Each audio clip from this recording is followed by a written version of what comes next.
Өмнөх нийгмийн үед ч эдийн засгийн гол тулгуур нь уул уурхай байжээ. Гэхдээ газар тариалан хүнсний үйлдвэрлэл, аж үйлдвэрийн хөгжил нь тогтвортой эдийн засгийн өсөлтийг хангаж дэм болж байсан юм. Тийм учраас л аж үйлдвэрчсэн улс орон хөгждөг байна. Урд нь ярьж байсан аж үйлдвэрийн парк байгуулагдаж ажиллахад л улсын төсөвтэй тэмцэх хэмжээний мөнгө ашиг олох боломжтой байсан.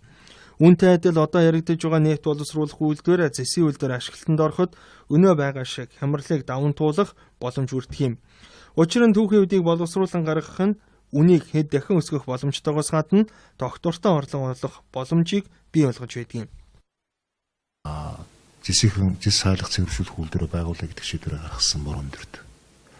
Одоо төслийн нэгж байгуулагдаад эд ажилдаа ороод өрсөлдсөн техник эдийн засгийн үндэсний судалгаа хийгээд явж байна.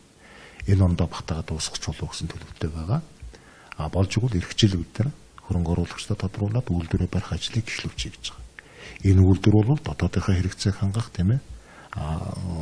Зэсийнхэн цэвэржис гаргах, зэсийг дагалж байгаа бас бусад ашигт мултамгийнхаа тийм ээ. Энэ ашигт мултамруудыг ялгаж гаргах ийм ажлыг л хурдан хийе гэж байгаа шүү дээ. Энэ чиглэл бол нэлээд явчих байхаа гэсэн төлөвлөгөөтэй байна. Хоёр дахь нь бол нийт боловсруулах үйлдвэр байгаа. Нийт боловсруулах үйлдвэрийг бид нэр говийн бүстэй одоо нийт боловсруулах үйлдвэр байгуулахаар Европын нэг том зөвлөх компани шалгараад одоо урьдчилан тээжүүх ажлаа хийгээд үндсэндээ одоо сарын дараа бол энэ ажиллагаанд дуусгах төлөвлөгдөд явж байна. Ган хайлах үйлдвэр, дархны төмөрлөгийн үйлдвэр өнөөдөр Европоос технологиос сонгогдсон Канадын нэг тоо компани техник эдийн засгийн үндэсийг гаргацсан. Эрхчлээс үндсэн үйлдвэрийн ган хайлах үйлдвэрийн тоног төхөөрөмжийг оруулж ирж ажил бэлэн болохоор төлөвлөж байна. Тэгэхээр бид нар зөвхөн бүтэн төр зургаар нь хараад үзэх юм бол 16 онд бол бидний хүнд үйлдвэрийн чиглэлээр тавьсан бодлогын эхний одоо үйлдвэрүүдийн тийм ээ суур бол эхлээд явахын бүрэн боломж бүрдэх юм. Банкны салхинд ганхаж түүхийн эдийн үн өсгөд эдийн засгийн өсөлт нь 2 оронтой тоонд багтана. Харин үн буурахад 1 оронтой тоонд буцаад орно. Түүний оронд багаар чатууга тогтвортой өсөлт улс орныг хөгжүүлнэ. Технологи зөрөөс энэ хөгжил нь улс орныг удаан оршин тогтнох, чадваржуулах, дэлхийн тавцанд өрсөлдөх чадварыг бий болгодог юм. Татварын бодлого нь ойлгомжгүй энэ цаг үед дампуурч үүдээ барьсан аж ахуйн нэгжийн тоо 3000 даваад байгаа нь уул уурхаагаас хамааралтай эдийн засгийн сул тал нь юм. Энэ эдийн засгийн хямралтай холбоотойгоор бол ер нь одоо нийслэлийн хэмжээнд гэхэд 350 орчим, за аймаг болгонд л нэг 100-аас 200 орчим байгууллага дандаа үйл ажиллагаа зогсоогод байна. Тэгэхээр энэ нь бол одоо байгууллагуудыг зөвлөгөө ер нь нэлийн өгөх шаардлагатай юм байна. Яаж одоо дампуурахгүй байх юм те? За эрсдлээс яаж өөрийнхөө одоо үйл ажиллагаагаа хамгаалж гарах ёстой юм. Эргээд энэ үйл ажиллагааны тогтвортой аюулгүй байснараа иргэдийн одоо тэр авч байгаа бүтээгдэхүүн үйлчилгээ өөрөө чанартай байх гэсэн энэ одоо уялдаа холбоотой энэ ажилдаа бид төлөвлөлтөөр нэлээд анхаарч байгаа. Бүгд найрамдах Солонгос улсын байгалийн баялаг байхгүй ч дотоодын нийт бүтээгдэхүүний 1 хүнд 100 Америк доллараар ногдож байхад л $60 зоригтойгоор технологи зарцуулжээ. Үр дүнд нь 50-аас 60 жилийн дотор нэрийн утас болсон Samsung, LG гэсэн үндэстэн давсан том корпорациуд бий болсон юм. Энэ бол улс орны эдийн засгаар шалтгаалan үйл ажиллагаанд доголдог биш, өөрөө улс орны эдийн засгийг чирч явдаг аж үйлдвэрийн салбарын нөлөө юм а. Мэдээллийг батэргэл бат олноор бэлтгэлээ.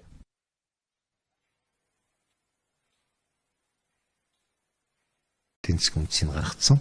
Эрхчлээс үндсэн үйлдвэрийн ган хайлах үйлдвэрийн тоног төхөөрөмжийг оруулж ирж ажил бэлэн болохоор төлөвлөж байна. Тэгэхээр бид нар зөвхөн бүтэн төр зургаар нь хараад үзэх юм бол 16 онд бол бидний хүнд үйлдвэрийн чиглэлээр тавьсан бодлогын эхний одоо үйлдвэрүүдийн тийм ээ суур бол эхлээд явахын бүрэн боломж бүрдэх юм. Банкны салхинд ганхаж түүхийн эдийн үн өсгөд эдийн засгийн өсөлт нь 2 оронтой тоонд багтана. Харин үн буурахад 1 оронтой тоонд буцаад орно. Түүний оронд багаар чатууга тогтвортой өсөлт улс орныг хөгжүүлнэ. Технологи зөрөөс энэ хөгжил нь улс орныг удаан тогтвортой орлого олох боломжийг бий болгож байдаг юм. Зэс сайлах цэвэршүүлэх үйлдвэрээ байгуулах гэдэг шийдвэрээ гаргасан борон төрд. Одоо төслийн нэгж байгуулагдаад эд ажилдаа ороод өрсөлдсөн техник эдийн засгийн үндэсний судалгаа хийгээд явж байна. Энэ ондоо батагаад дуусгах болов гэсэн төлөвтэй байгаа. Болж игэл эрх хичээл үүдээр хөрөнгө оруулагчдад тодруулаад үйлдвэрээ барих ажлыг эхлүүлж гэж байгаа. Энэ үйлдвэр бол дотоодынхаа хэрэгцээг хангах тийм ээ. Зэсийнхэн цэвэржис гаргах, зэсийг дагалж байгаа бас бусад ашигт мултамгийнхаа тийм ээ энэ оршин тогтнох, чадваржуулах, дэлхийн тавцанд өрсөлдөх чадварыг бий болгодог юм. Татварын бодлого нь ойлгомжгүй энэ цаг үед дампуурч үүдээ барьсан аж ахуй нэгжийн тоо 3000 даваад байгаа нь уул уурхаагаас хамааралтай эдийн засгийн сул тал нь юм. Энэ эдийн засгийн амьдралтай холбоотойгоор бол ер нь одоо нийслэлийн хэмжээнд гэхэд 350 орчим, за аймаг болгонд л нэг 100-аас 200 орчим байгууллага дандаа үйл ажиллагаа зогсоогод байна. Тэгэхээр энэ нь бол одоо байгууллагуудыг зөвлөгөө ер нь нэлийн өгөх шаардлагатай юм байна. Яаж одоо дампуурахгүй байх юм те? За эрсдлээс ашигт мултмруудыг ялгаж гаргах ийм ажлыг л хурдан хийе гэж байгаа шүү дээ. Энэ чиглэл рүү нэлээд явчих байхаа гэсэн төлөвлөгөөтэй байна. Хоёр дахь нь бол нийт боловсруулах үйлдвэр байгаа. Нийт боловсруулах үйлдвэрийг бид нар говийн бүстэй одоо нийт боловсруулах үйлдвэр байгуулахаар Европын нэг том зөвлөх компани шалгараад одоо урьдчилан тээжвэх ажлаа хийгээд үндсэндээ одоо сарын дараа бол энэ ажиллагаанд дуусгах төлөвлөгдөд явж байна. Ган хайлах үйлдвэр, дархны төмөрлөгийн үйлдвэр өнөөдөр Европоос технологиос сонгогдсон Канадын нэг тоо компани техник. Өмнөх нийгмийн үед ч эдийн засгийн гол тулгуур нь уул уурхай байжээ. Гэхдээ газар тариалан хүнсний үйлдвэрлэл, аж үйлдвэрийн хөгжлөн тогтвортой эдийн засгийн өсөлтийг хангаж дэм болж байсан юм. Тийм учраас л аж үйлдвэрчсэн улс орон хөгждөг байна. Урд нь ярьж байсан аж үйлдвэрийн парк байгуулагдаж ажиллахад л улсын төсөвтэй тэнцэх хэмжээний мөнгө ашиг олох боломжтой байсан.